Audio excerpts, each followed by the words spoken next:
திருச்சியில் ஜஃபில் நிறுவனம் மின்னணு பொருட்கள் தொழிற்சாலை அமைக்க முதலமைச்சர் ஸ்டாலின் முன்னிலையில் புரிந்துணர்வு ஒப்பந்தம் கையெழுத்து. பொங்கல் திருநாளுக்கான தொடர்வண்டி பயணச்சீட்டு முன்பதிவு நாளை மறுநாள் தொடங்கும் என தெற்கு தொடர்வண்டி துறை அறிவிப்பு. பேச்சு என்ற பெயரில் ஆசிரியர்களை அரசு ஏமாற்றி விட்டதாக மருத்துவர் ராமதாஸ் சாடல்.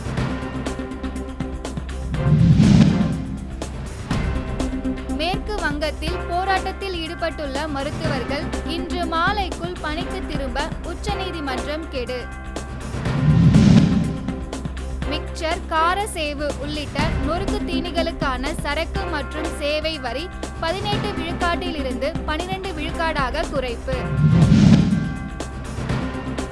நாடு முழுவதும் உள்ள விவசாயிகளுக்கு ஆதார் அட்டை போன்று தனி அடையாள அட்டை வழங்க நடுவண் அரசு திட்டம். எரிசக்தி சந்தையில் உலகில் வேகமாக வளரும் மிகப்பெரிய நாடுகளில் ஒன்றாக இந்தியா உருவெடுத்துள்ளதாக நடுவண் அமைச்சர் ஜெய்சங்கர் பெருமிதம். சென்னையில் வீட்டின் முன்பு ஊர்தி நிறுத்தாதீர் என பலகை வைத்திருப்பவர்கள் மீது நடவடிக்கை எடுக்க காவல்துறைக்கு உயர்நீதிமன்றம் ஆணை. தமிழ்நாடு பள்ளிகளில் நடப்பு கல்வியாண்டில் 10 வேலை நாட்களை குறைத்து திருத்தப்பட்ட நாட்காட்டி பள்ளி கல்வித்துறையால் வெளியீடு.